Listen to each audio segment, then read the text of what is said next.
प्यारे बच्चों, सुप्रभात। बेटा, आज हम हमारी हिंदी व्याकरण का पाठ 5 करने जा रहे हैं। ठीक है बेटा, तो पेज नंबर है 31, 31 पेज नंबर। पेंसिल ले लीजिए बेटा। विषय हमारा संज्ञा के विकार, लिंग, वचन व कारक। ओके, तो बेटा आज हम संज्ञा के विकार जो है लिंग, वचन, कारक, उनके बारे में पढ़ेंगे, जानेंगे। ओके बेटा, तो ध्यानपूर्वक इनको आप पहचानें, समझिए। लड़की पेड़ के नीचे खड़ी है, लड़कियां पेड़ के नीचे खड़ी हैं। कुछ उदाहरण के माध्यम से आपको मैं समझाने का प्रयास करती हूँ।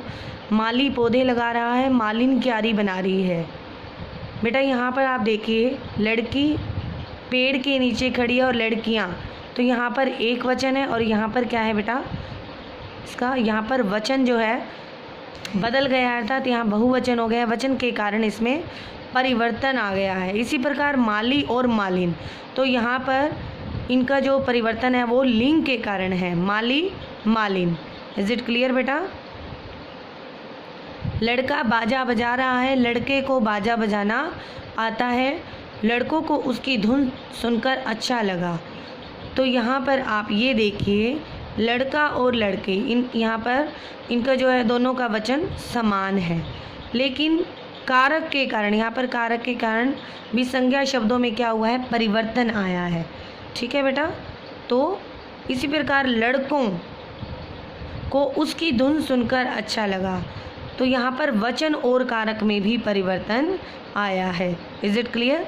तो हम पढ़ेंगे पहले बेटा लिंग के बारे में, जानेंगे कि लिंग किसे कहते हैं, लिंग शब्द का क्या अर्थ है।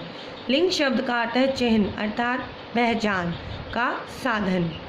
जैसे देखिए, कल विद्यालय बंद रहेगा, आज रेलगाड़ी समय पर नहीं आई। यहाँ उदाहरण में देखिए, विद्यालय जो है रंगीन शब्द और रेलगाड़ी, यहाँ पर विद्यालय जो है पुरुष सूचक है, अर्थात यहाँ विद्यालय जो है वो पुरुष जाति का बोध करा रहा है, पुरुष सूचक है। और रेलगाड़ी शब्द जो है वो क्या है, स्त्री सूचक है। तो यहाँ पर लिंग की परिभाषा क्या बनेगी बच्चे, संज्ञा शब्द के जिस रूप से उनके पुरुष या स्त्री जाति का बोध होता है उसे क्या कहते हैं, लिंग कहते हैं। संज्ञा शब्द के जिस रूप से उनके पुरुष या स्त्री जाति होने का बोध होता है उसे क्या कहते हैं बेटा, लिंग कहते हैं। आगे चलते हैं।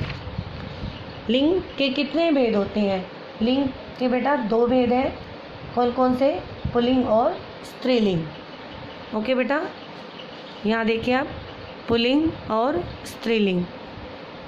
जिन संज्ञा शब्दों से उनके पुरुष जाति के होने का बोध होता है वे तो पुल्लिंग कहलाते हैं, और जिन संज्ञा शब्दों से उनके स्त्री जाति होने का बोध होता है वो क्या कहलाते हैं, उन्हें स्त्रीलिंग। ठीक है, यहाँ उदाहरण भी दिए गए हैं, जैसे आदमी, लड़का, मुर्गा, बैल। इसी प्रकार अध्यापिका, औरत, लड़की, मुर्गी, गायें, ये सभी क्या है, स्त्रीलिंग शब्द हैं। और यहाँ पर ये पुरुष जाति होने का बोध करा रहे हैं, पुरुष जाति से।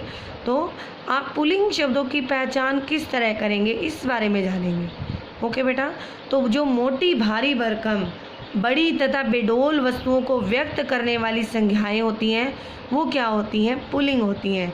जैसे थैला, ट्रक, बंडल, गट्ठर, रस्सा, डिब्बा, पर्वत, जंगल, ये सभी क्या हैं, पुल्लिंग होते हैं।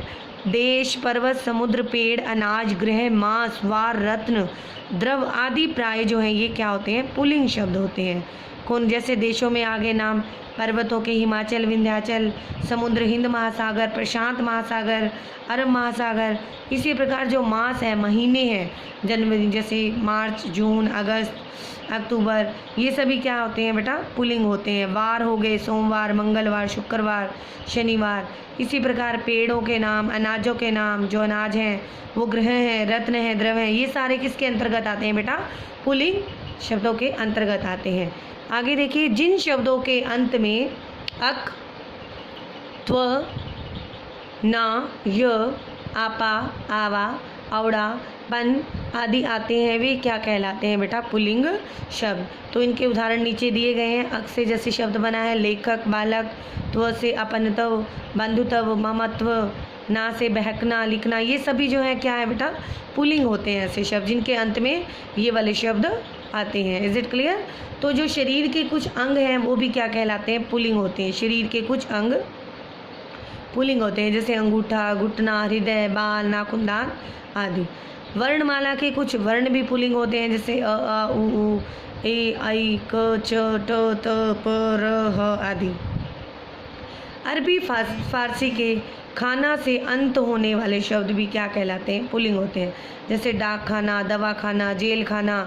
तो इनका जो अंत है, जो अर्थात जो इनके अंत में, जैसे खाना, ये अरबी फारसी के खाना, ये शब्द जो है अरबी फारसी के हैं। तो इन जो अंत में, किसी शब्द के अंत में ये शब्द आए खाना, तो ये क्या कहलाते हैं? पुल्लिंग। अरबी फारसी के दान से, अर्थात ऐसे ही उनके शब्द के अंत में क्या होगा? दान होगा, तो वो शब्द भी क्या कहलाते हैं? पुल्लिंग होते हैं। वाला से अंत होने वाले शब्द भी क्या कहलाते हैं? पुल्लिंग, जैसे चाय वाला, घर वाला, पान वाला। अंत में एरा जोड़े जाने वाले शब्द भी क्या कहलाते हैं? पुल्लिंग होते हैं, जैसे लुटेरा, कमेरा, फुफेरा, चचेरा आदि। नेक्स्ट आता है बेटा, हम स्त्रीलिंग शब्दों की पहचान किस प्रकार करेंगे? ठीक है, पुल्लिंग को पहचानने का हमने अभी सीखा कि कैसे पहचानेंगे पुल्लिंग शब्दों को। तो स्त्रीलिंग कैसे पहचानेंगे? संस्कृत की जो आकारांत शब्द होते हैं वो क्या होते हैं? स्त्रीलिंग होते हैं, जैसे माया, सभा, अहिंसा, प्रतिभा, दया, कृपा, घृणा आदि। ऐसे ही उकारांत तत्सम संज्ञाएं भी स्त्रीलिंग होती हैं। ओके, इकारांत तत्सम संज्ञाएं भी स्त्रीलिंग होती हैं, जैसे अग्नि, हानि, शक्ति, जाति आदि। आगे है बेटा, भाषाओं, लिपियों, बोलियों के नाम भी स्त्रीलिंग होते हैं, जैसे हिंदी, भोजपुरी, देवनागरी, ये लिपि होगी बेटा। ओके, तो शरीर के कुछ अंग स्त्रीलिंग होते हैं, ये आपने पहले पढ़ा भी है कि शरीर के जो कुछ अंग हैं वो पुल्लिंग के अंतर्गत भी आते हैं, और कुछ शरीर के अंग स्त्रीलिंग भी होते हैं, जैसे आँख, नाक, जीभ, छाती, कमर आदि। ओके, तो नदियों तथा झीलों के नाम भी स्त्रीलिंग होते हैं।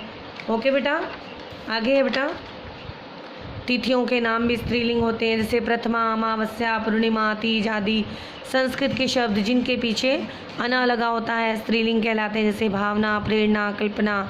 तो जिन शब्दों के अंत में आवट, या, ता, आई, नी, या, आस, ई, त, री आदि आते हैं, वे प्राय क्या होते हैं? स्त्रीलिंग होते हैं।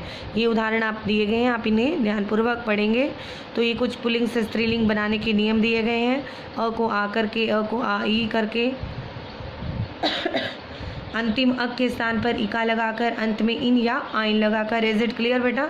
इस प्रकार अंतिम आ के स्थान पर या, अंत में आनी या आनी तथा नी लगाकर।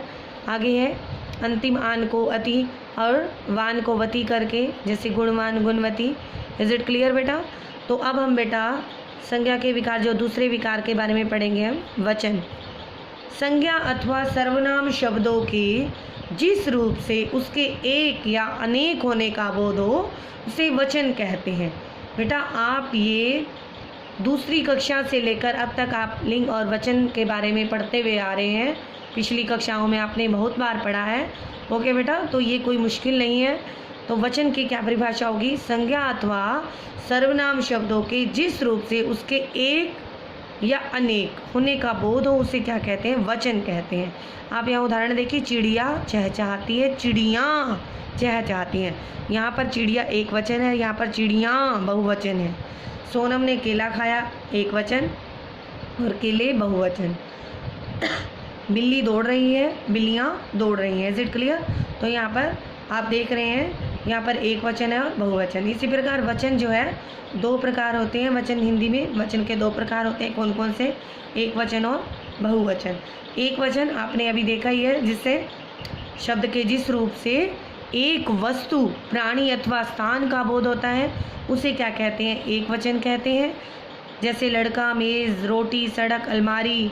Is it clear? इसी प्रकार बहुवचन शब्द के जिस रूप से एक से अधिक वस्तुओं, प्राणियों का बोध होता है उसे क्या कहते हैं? बहुवचन कहते हैं। इज इट क्लियर बेटा? जैसे लड़के, मेज़ें, रोटियाँ।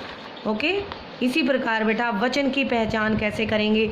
हम संज्ञा, सर्वनाम और विशेषण से भी वचन की पहचान करते हैं। जैसे बच्चा खेलते हैं, बच्चे खेलते हैं, और मैं दावत में जाऊंगा, हम दावत में जाएंगे। यहाँ से मैं पर क्या हो गया? हम हो गया। इसी तरह क्रिया से भी वचन की पहचान की जा सकती है। बेटा कुछ सदा एक वचन रहने वाले शब्द भी होते हैं, जैसे आप देख रहे हो आकाश, दूध, घी, मक्खन, वर्षा, पानी, सोना, लोहा भी। ये शब्द जो है प्राय सदा एक वचन रूप में ही लिखे जाते हैं। इन्हें इनका एक वचन के रूप में ही प्रयोग किया जाता है। और जो नीचे दिए गए हैं सदा बहुवचन रहने वाले शब्द, कुछ शब्द ऐसे होते हैं जिनका हमेशा बहुवचन में ही प्रयोग किया जाता है सदा, जैसे हस्ताक्षर, होश, आंसू, दर्शन, लोक, प्राण, बाल आदि शब्दों का प्रयोग सदा बहुवचन के रूप में भी किया जाता है। इज इट क्लियर बेटा? तो आगे है बेटा एक वचन शब्दों का बहुवचन के रूप में प्रयोग। कई बार क्या करते हैं, एक वचन शब्दों का प्रयोग हम बहुवचन के रूप में भी किया जाता है। ऐसा करने के क्या होता है, पीछे दो कारण हैं, एक तो आदर प्रकट करने के लिए और दूसरा अभिमान प्रकट करने के लिए।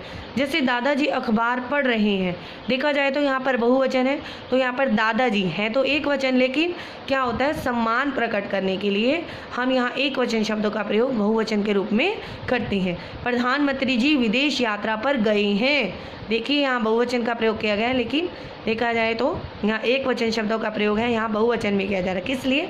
क्योंकि आदर दिया जा रहा है, ठीक है, आदर के भाव से। इसी प्रकार अभिमान प्रकट करने के लिए जैसे हमें क्रोध मत दिखाओ, अमन बोला। ओके बेटा, तो आपने इसको ध्यानपूर्वक पढ़ना है, अच्छे से समझना है, व इसके प्रश्न उत्तर आपने अपनी उत्तर पुस्तिका में लिखने हैं। सुंदर सुंदर आपके जो इसके अभ्यास कार्य के प्रश्न हैं वो इसी पाठ में ही दिए गए हैं, तो आप इसी पाठ से ही उन प्रश्नों के उत्तर लिखेंगे। ये वचन परिवर्तन के कुछ नियम दिए गए हैं, आप इस प्रकार इन्हें आप पढ़ेंगे और इन्हें आप याद भी करेंगे। इज़ इट क्लियर बेटा? ओके बेटा, थैंक यू सो मच।